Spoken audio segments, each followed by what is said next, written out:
হাসাদ, এই তিনটা জিনিস থেকে যদি তোমরা বেঁচে থাকতে পারো, অবশ্যই তোমাদের জীবনে কষ্ট করে যতগুলো আমল করেছো এই সব আমলগুলো কবুল করে নেবেন কে? আর যদি বলুন কে? আল্লাহ রাব্বুল আলামিন কোরআন কারীমের সূরার নাম সূরাতুজ জুমার, অধ্যায় নম্বর ৩৯, আয়াত নম্বর ৬৫। আল্লাহ পাক বলছেন, ওয়ালাকাদ উহিয়া ইলাইকা وَإِلَى الَّذِينَ مِنْ قَبْلِكَ لَئِنْ أَشْرَكْتَ لَيَحْبَطَنَّ عَمَلُكَ وَلَتَكُونَنَّ مِنَ الْخَاسِرِينَ। আল্লাহ রাব্বুল আলামিন বলেন, ওয়ালাকাদ উহিয়া ইলাইকা, হে নবী আমি আপনার প্রতি ওহী নাযিল করলাম, ওয়াইলা আল্লাযীনা মিন ক্বাবলিক, এবং আপনার পূর্বে যত নবী রাসূল পৃথিবীতে আগমন করেছিল আমি আল্লাহ রাব্বুল আলামিন সবাইকে ওহীর মাধ্যমে জানিয়ে দিয়েছি। কি জিনিস জানিয়ে দিলাম? লাইন আশরাকতা লায়াহবাতান্না আমালুকা, লাইন আশরাকতা, যদি কোনো ব্যক্তি শিরিক করে, লায়াহবাতান্না আমালুকা, ওই ব্যক্তির আমলটা ধ্বংস হয়ে যাবে, ওই ব্যক্তির আমলটা জ্বালিয়ে পুড়িয়ে আগুনের মতো ছাই হয়ে যাবে যদি কোনো ব্যক্তি শিরক করে। ওয়ালা তাকুনান্না মিনাল খাসিরিন, এবং শুধু এটাই না, ওই ব্যক্তি ক্ষতিগ্রস্তের মধ্যে পড়বে। তাহলে আল্লাহ এই আয়াতের মধ্যে কি বলছেন? প্রত্যেক নবী রাসূলদের উপরে এই ওহী প্রেরণ করছেন, হে রাসূল আপনার প্রতি আমি ওহী প্রেরণ করেছি। আপনার পূর্বে যত নবী রাসূল পৃথিবীতে এসেছে সকল নবী রাসূলদের উপরে আমি ওহী প্রেরণ করে সকল নবী রাসূলদের উপরে আমি ওহী প্রেরণ করেছি। কেন প্রেরণ করলাম?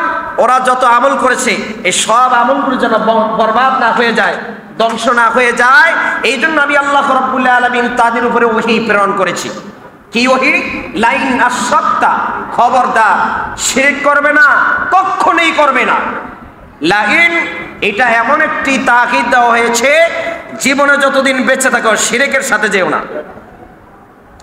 এখন আমাদের মধ্যে অনেক শিরক নিহিত আছে, যেই শিরকগুলো আমাদের অজান্তে হয়ে যায়।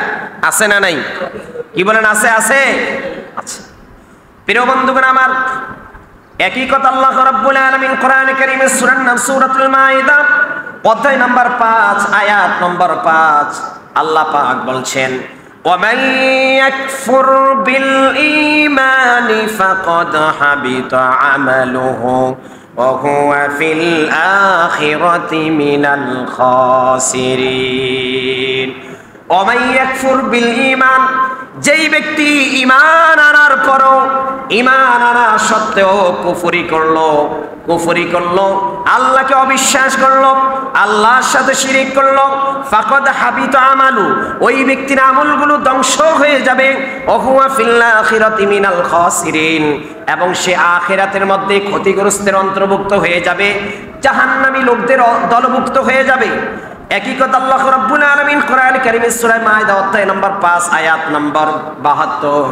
আল্লাহ পাক বলছেন, শোনো বান্দা, যারা তোমরা শিরিক করো, তোমাদের শিরিক যারা করো, তোমরা যারা শিরিক করো, সাবধান। ইন্নাহু মাইয়ুশরিক বিল্লাহি ফাকাদ হারামাল্লাহু আলাইহিল জান্নাহ। ওই সকল আয়াতগুলোতে বলা হয়েছে তোমাদের আমলকে ধ্বংস করা হবে। এই আয়াত কারীমের মধ্যে আল্লাহ রাব্বুল আলামিন বলেন, যেই ব্যক্তি শিরিক করবে তার জন্য জান্নাতকে হারাম করা হয়েছে, তার জন্য জান্নাত হারাম। ইন্নাহু মাইয়ুশরিক বিল্লাহি ফাকাদ হারামাল্লাহু আলাইহিল জান্নাহ ওয়া মাওয়াহুন নার। আল্লাহ তাআলা এবার তার ঠিকানার কথা বলছেন, ওর বাড়ির কথা বলে দিচ্ছেন, তার স্থানটা কোথায় হবে? তার স্থানটা হবে জাহান্নামের আগুনের মধ্যে। তাহলে আমরা যারা রোজা রেখেছি, সিয়াম সাধনা পালন করেছি, এটা কি জাহান্নামের আগুনে যাওয়ার জন্য না আল্লাহর জান্নাতে যাওয়ার জন্য? আর জোরে বলুন, কোথায় যাওয়ার জন্য?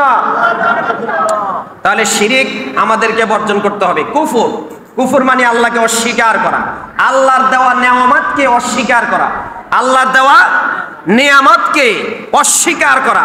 আল্লাহর দেয়া নিয়ামতের ভিতরে সবচেয়ে শ্রেষ্ঠ নিয়ামত মুসলমানদের জন্য কোরআন। সবচেয়ে শ্রেষ্ঠ নিয়ামত কি? আর চিল্লা বলে কি? সবচাইতে শ্রেষ্ঠ নিয়ামত কোরআন।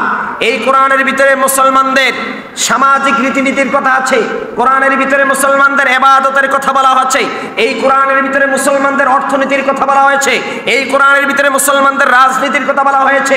সুতরাং যেই ব্যক্তি এই কোরআনের কোন আয়াতকে অস্বীকার করবে সে আল্লাহকে অস্বীকার করেছে, ঠিক কি না? এই জন্য আল্লাহ রাব্বুল আলামিনের দেওয়া এই বিধান সমাজে বাস্তবায়ন করতে হবে কোরআনের সকল আয়াতগুলো মেনে শুনে এবং বাস্তবায়নের মাধ্যমে, ঠিক কি না? এই জন্য এই কুফর থেকে বিরত থাকতে হবে। 3 নম্বর আরেকটা জিনিস, সেটা হচ্ছে হিংসা, আল হাসাদ। সেটা কি? হিংসা।